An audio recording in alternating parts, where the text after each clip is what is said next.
de el Hijo de Dios, Jesucristo. Amén. Bienvenidos sean todos. Bienvenido, joven. ¿Cómo te llamas? ¿Cómo? Anthony. Oye, Andrew. No, Anthony. Bienvenido, Anthony, ¿ok? Siéntate en tu casa, no te sientas raro, ¿eh? Aleluya. Vamos a hablar entonces del Hijo de Dios, nuestro Señor Jesucristo, el único Salvador, el único que dio su vida por nosotros. Como en conjunto, ¿verdad? De el Padre y el Hijo y el Espíritu Santo, que es la triunidad, que es lo que estamos viendo, la triunidad, el Dios trino, como Dios en sus tres diferentes manifestaciones en esta tierra, hermano, con el único propósito de salvar a la humanidad. Entonces vemos, hermano, como el Padre en su amor dice: de tal manera amó Dios al mundo que dio, ¿verdad? Entonces el Padre da al Hijo y el Hijo se entrega y da su vida, y luego el Espíritu Santo es enviado para ayudar, hermano, al creyente a llegar a la meta donde tiene que llegar. Entonces vemos la triunidad, se puede decir la palabra, trabajando en la salvación del hombre, hermano, para que el hombre no se pierda, sino que llegue al destino donde Dios quiere que llegue. Amén. Entonces la triunidad en conjunto trabajando para la salvación del hombre. Voy a leer lo que dice aquí entonces, hermano, el estudio de hoy. El Hijo de Dios. Entonces sabemos que el Verbo se hizo carne, y el Verbo era Dios, y el Verbo es Dios. Dice: y habitó entre nosotros los hombres para salvar al hombre.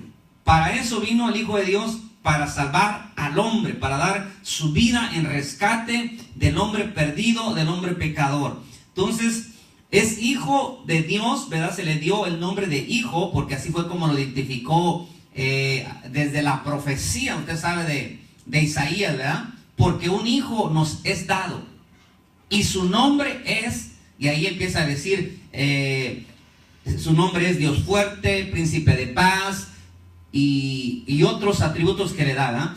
Pero así es como es presentado al mundo, como el Hijo de Dios, aunque es Dios mismo. Y el Padre también así lo expresa cuando Él habla en el bautismo de Jesús, ¿verdad? El mismo Dios habla y dice: este es mi Hijo amado, en el cual tengo complacencia a Él oír. Entonces por eso es que se le da el atributo o el llamado del Hijo, aunque lo vuelvo a repetir, es Dios. Bueno, entonces es Hijo por cuanto fue, oiga, engendrado. Usted sabe cómo Jesús fue engendrado, el Espíritu Santo hizo sombra sobre María, fue engendrado, no, fue engendrado de parte, ¿verdad?, del Espíritu Santo, que es lo mismo que el Padre, y Él no fue creado como nosotros fuimos creados, sino que Él fue engendrado y nosotros fuimos creados. Hay una grande diferencia en eso. Vamos a ver un versículo, si me acompaña, el libro de Colosenses capítulo 1. Colosenses capítulo 1, ahí habla un poco, hermano, de nuestro Señor Jesucristo. ¿Ya lo tiene? Amén. Bueno, dice la palabra del Señor, en nombre del Padre, del Hijo y del Espíritu Santo. Dice Colosenses 1:15, dice: Él es, hablando de Cristo, Él es la imagen del Dios invisible.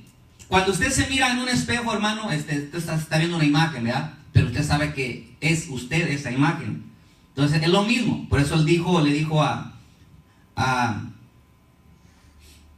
Felipe: tanto tiempo estoy con vosotros y no me conoces. El que me ha visto a mí ha visto al Padre. Entonces es el reflejo, ¿verdad? Dice aquí, la imagen del Dios invisible. Esta versión que yo tengo dice: el primogénito de toda creación. Pero la verdadera o la mejor interpretación, hermano, en este versículo, no es creación, sino que dice: el primero en todo, el que tiene el primado. Entonces le vuelvo a repetir, porque él no fue creado, sino que fue engendrado, ¿verdad? Pero como le digo, la mejor traducción dice el que él tiene la primogenitura en todo. Eso es lo que en verdad dice ahí. Dice, porque en él fueron creadas todas las cosas. Hermano, ¿cómo fue que se crearon todas las cosas? A través de la palabra. Cuando Dios dijo, sea la luz, sea esto, entonces el verbo era lo que estaba creando, la palabra. Dice, porque en él fueron creadas todas las cosas que hay en los cielos y las que hay en la tierra, visibles e invisibles, sean tronos, sean dominios, sean principados, sean potestades. Todo fue creado por medio de él y para él. Entonces, si sabemos nosotros, si hemos leído y sabemos que la palabra dice que Dios es el Dios creador, entonces claramente está diciendo que Jesús es Dios, el que por él fueron creadas todas las cosas. Claro, por la palabra que Dios decía que se iban haciendo, ¿verdad? Vuelvo a repetir, el verbo de Dios, el verbo que se hizo carne y habitó entre nosotros para salvar al hombre. Entonces aquí está diciendo que él es la imagen del Dios invisible. O sea, como nadie puede ver a Dios, él, hermano, tomó un cuerpo, ¿verdad? Y ahí vamos a ver cómo Dios, el Señor Jesús, tomó un cuerpo sin dejarlo divino, pero también un cuerpo humano, la humanidad de Jesús, pero sin embargo sin dejar, hermano, su deidad, pues, ¿verdad? Entonces ahí lo dice claramente, él es la imagen de Dios invisible para que sea, le vuelvo a repetir, la mejor traducción dice, el que tiene el primado en todo, porque él es el primero en todo, él es el primero y el último, él es el alfa y el omega, el principio y el fin, es lo que dice él, hermano, en su palabra. Bueno, entonces por él fueron creadas todas las cosas, y si la Biblia dice que por Dios fueron creadas todas las cosas, estamos hablando entonces también de que Jesús es el que creó todas las cosas.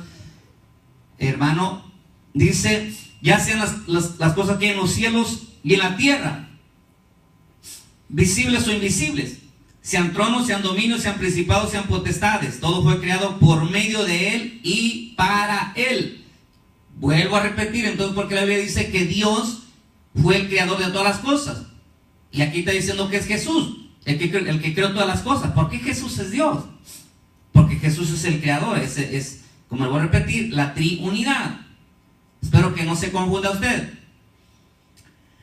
Y ya dice, y él es antes de todas las cosas, y todas las cosas en él subsisten. Sin él, sin Jesús, todo no existiera. Todo está porque él creó todo, le dio, hermano, a la tierra, a los planetas, un lugar, puso cierta distancia, cierto, ¿cómo se dice?, magnetismo, de tal manera que dicen, hermano, que si cualquier planeta se saliera de su eje donde Dios lo puso, crearía un caos universal.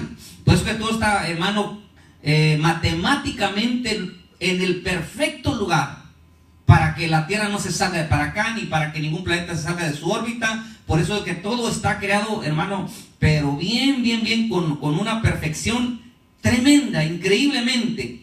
Entonces por él subsisten todas las cosas. Oiga, voy a leer un poquito aquí.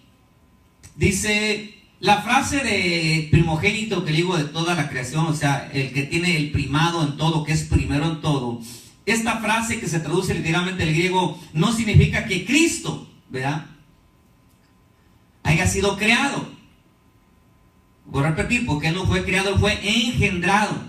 Más bien, primogénito quiere decir que tiene aquí el mismo significado que se le da a menudo allá en el Antiguo Testamento. El primero en importancia, ¿ve? El que tiene el primado, el heredero o supremo.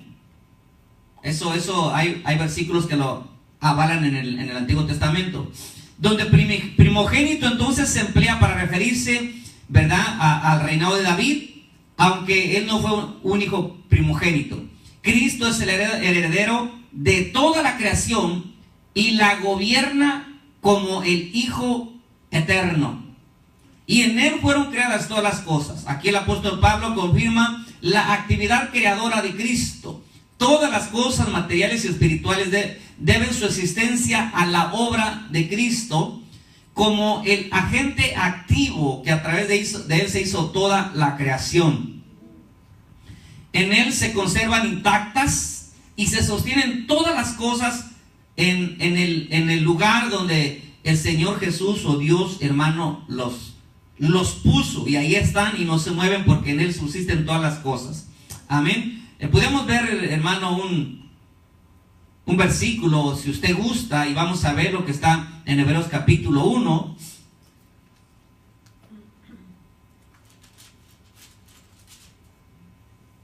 Hebreos capítulo 1, donde dice, hermano, que Jesucristo, ¿verdad?, es heredero de todas las cosas, y donde se le llama también a Él Dios. Entonces no hay dos dioses, es el mismo Dios. Yo vuelvo a repetir, oigan, Dios, habiendo hablado de muchas maneras y en otro tiempo a los padres por los profetas, en estos postreros días nos ha hablado por el Hijo, a quien constituyó heredero de todo y por quien asimismo hizo el universo. Ya ven, otra vez. El cual, siendo el resplandor de su gloria, oiga, Jesús es el resplandor de su gloria y la imagen misma de su sustancia, o sea que es lo mismo, pues es la misma sustancia, y sustenta todas las cosas con la palabra de su poder, habiendo efectuado la purificación de nuestros pecados por medio de sí mismo, se sentó a la diestra de la majestad en las alturas, está hablando de Cristo, hecho tanto superior a los ángeles, cuanto heredó más excelente nombre que ellos, porque acuérdense que Él se humilló a ser menor que los ángeles, hablando en su humanidad física. Dice, porque ¿a cuál de los ángeles dijo Dios jamás, mi hijo eres tú? Yo te he engendrado hoy. Ya ve que ya no es criado, sino engendrado hoy. Y otra vez yo seré el Padre y Él me será a mi hijo.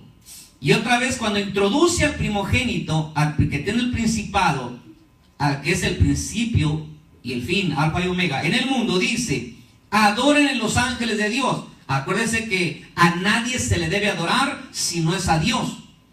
Entonces, ¿por qué se le está adorando a Jesús? Porque es Dios, es la sustancia de Dios, es el reflejo, es la imagen de Dios, es lo mismo pues, pero ya en la personalidad o en la función del Hijo Redentor. Ciertamente los ángeles, dice el que hace a sus ángeles espíritus y a sus ministros llamas de fuego. Mas del Hijo dice, tu trono, oh Dios, por el siglo del siglo. Centro de equidad es el centro de tu reino. Has amado la justicia y aborrecido la maldad, por lo cual te ungió Dios, el Dios tuyo. Por eso Cristo quiere decir el ungido de Dios. Eso lo quiere decir Cristo. Pero bueno, vamos a dejarle ahí. Hermano, pero lo que nada más queremos recalcar, ¿verdad? Como Dios, el Padre lo está llamando Dios, y por qué si no fuera Dios recibiría adoración, cuando la Biblia estrictamente prohíbe la adoración a ángeles y a cualquiera que no sea Dios. Por eso es de que Jesucristo permitió que le adorara a Pedro, ¿verdad? Que le adorara a aquellos que lo miraron hacer milagros, dice, y postrados le adoraron, y postrados le adoraron. Y los ángeles, cuando les quisieron dar adoración, ellos dijeron, no nos adoren, nosotros solamente somos consiervos, porque ni un ángel acepta adoración más que Dios. Pero aquí, como lo voy a repetir, ¿por qué Cristo está aceptando adoración? ¿Por qué el Padre se adora en todos los ángeles? Porque es la misma sustancia, es la triunidad, la deidad, la imagen, el reflejo, la misma sustancia, el verbo, etcétera, etcétera. Bueno, espero que no nos esté confundiendo. Dice, entonces en el Señor Jesús, en Él hay, pues claro, las dos naturalezas que tuvo que tomar la naturaleza humana, que es Jesús, ¿verdad? Por eso se llama Jesús Cristo, Jesús el ungido. Cristo quiere decir el ungido, el enviado. Entonces en Él había las dos naturalezas, la naturaleza humana y la naturaleza divina, o sea, el Dios encarnado en el cuerpo físico de un hombre llamado Jesús. Entonces en Él hay dos naturalezas, la divina y la humana, que es verdadero y perfecto. Él es el camino al Padre. No, hoy no